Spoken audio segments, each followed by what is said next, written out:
오늘 머니 칼럼은 하나금융투자 청담금융센터의 박문환 이사 연결해서 말씀 들어보겠습니다. 이사님 안녕하십니까? 네, 안녕하세요. 네. 자, 오늘 중국 관련해서 좀 자본 유출 우려, 이 신흥국 특히 중국에서 자본이 나간다라는 또 큰 의미가 있죠. 이 부분에 대해서 어떤 말씀 주실까요? 네. 네, 아무래도 연초부터 중국 자본 유출에 대한 우려가 많은데요. 오늘은 이 부분에 대해서 설명을 드리도록 하겠습니다. 이 중국에서 무슨 문제가 생긴다고 그러면 벌써 법부터 덜컥 나죠. 워낙 충격이 컸던 그런 기억들이 많기 때문에요. 특히 그림자 금융과 관련된 악재가 폭락을 가져왔던 적이 많았었죠. 그래서 조그마한 악재에도 걱정이 앞서게 됩니다. 최근 중국에서는 위안화의 약세와 더불어서 자본 유출에 대한 우려감이 슬슬 커지고 있는데요. 특히나 트럼프 때문에요. 트럼프가 이제 20일 날 취임하게 되는데 취임하게 된 이후에 트럼프의 지금까지 그 색깔, 그러니까 친러 배중의 정책이 좀 더 윤곽을 드러낸다면 루블화 강세의 위안화 약세 구도가 좀 더 고착화되는 것이 아니냐, 뭐 이런 걱정들이 많으신 것 같습니다. 조금 전 위안화 고시 환율을 보니까 대략 6.95위안 주변이었는데요. 7위안이라고 하는 상징적 마디 지수가 무너진다면 심리적으로 위안화에 대한 매도세가 좀 더 강해질 수 있겠죠. 게다가 과거처럼 화끈하게 환시장에 개입할 만한 처지도 못 됩니다. 과거에는 달러가 풍부했었으니까 얼마든지 개입을 해서 이 강한 달러를 주저앉힐 수 있었겠지만 지금은 중국의 외환 보유고 대략 3조 500억 달러 수준이거든요. 자본 유출 속도가 최근 빨라져서 지난 11월 말에는 딱 한 달 동안 외환 보유고가 870억 달러나 축소됐었습니다. 그러니까 11월 수준으로 외환 보유고가 축소된다면 이 3조 달러라고 하는 상징적 수치마저 무너지게 되는 것이죠. 그러니까 외환 시장 개입은 언강생심 생각도 못할 상황입니다. 오히려 막아야 되죠. 시장에서는 이번 달 7일 발표되는 중국의 외환 보유고가 3조 달러 깰 가능성도 높다라고 우려하시고 있는 것 같습니다. 저 역시 시간 문제일 뿐 일단 3조 달러대는 깨질 가능성이 충분히 있다라고 생각이 되는데요. 우선 그 이유부터 설명을 드리도록 하죠. 첫째, 아연이나 구리 같은 것들은 아직 추세를 유지를 하고 있습니다만 니켈, 알루미늄, 납 같은 최근 그 상품들의 하락폭이 좀 거셉니다.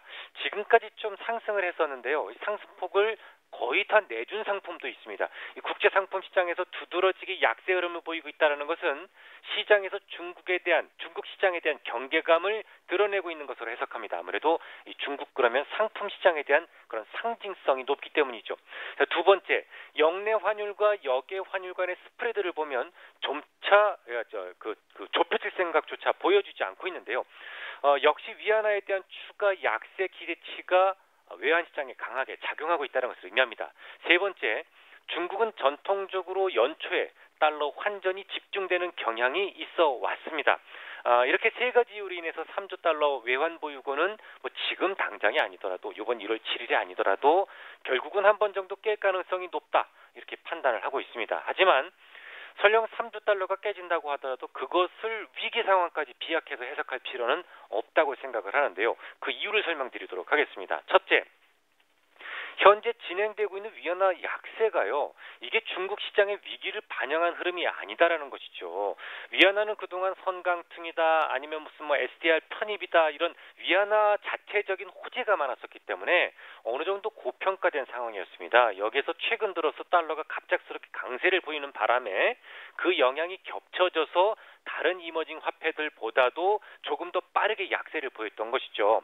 과거 중국 증시가 급락했을 때는 단기 금리가 급등하는 등 이 금융시장에서 그 위험이 함께 감지되었었습니다만 지금은 그때와는 상황이 엄연히 다릅니다. 두 번째, 중국 외환 당국에서 이미 꽁수를 쓰기 시작을 했죠. 오늘 이미 여러 차례 들으셨겠습니다만 위안화의 그 가중평균 바스켓 구성 비중을 변경했습니다. 오늘부터 적용을 하기 시작을 했는데요. 기존의 13개였던 통화 바스켓의 기준 통화가 24개로 확장됐습니다. 확장시킨 주 이유가 뭘까요? 두말하면 잔소리입니다.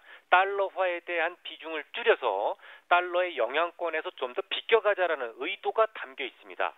그러니까 달러화에 대한 영향력을 줄여서 향후 달러 강세가 추가로 진행이 설령되더라도 지금처럼 빠른 속도로 외환 보유고의 축소가 진행되지 않도록 위장한다. 그런 의미를 담고 있습니다. 자, 세 번째, 외환 통제를 시작했습니다. 얼마 전 한국으로 들어오는 관광객을 제한했다라는 뉴스를 들은 적이 있었죠.